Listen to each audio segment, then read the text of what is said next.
আল্লাহর দিন কায়েম করবেন কিভাবে, এটার একটা তরিকা, প্রসেস, এটা একটা রাস্তা আল্লাহ দিয়েছেন না? আল্লাহর দেওয়া তরিকা বাদ দিয়া, আল্লাহর দেওয়া প্রসেস বাদ দিয়ে আপনারা যত ইলেকশন পদ্ধতিতে যান, দিন কায়েম হবে না। এটার নাম হলো সিরাতুল মুস্তাকিম।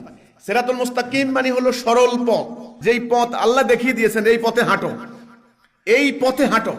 আল্লাহ রাসূল একদিন বালুর উপরে একটা সোজা রেখা টানলেন, সোজা রেখা টেনে বললেন, হাজা সিরাতুল মুস্তাকিম, এই হচ্ছে সিরাতুল মুস্তাকিম ফা'বুদুনি, সুতরাং আল্লাহর ইবাদত করো। আশেপাশে কতগুলি রেখা টেনে বললেন, এগুলি শয়তানের পথ, এগুলির দিকে যাইবা না। তাহলে এখন এখানে আসেন, দিন প্রতিষ্ঠার যে সরল পথ এটা কি, কিন্তু দিনটা কায়েম করবেন কিভাবে, এর একটা পথ দিবেন না আল্লাহ।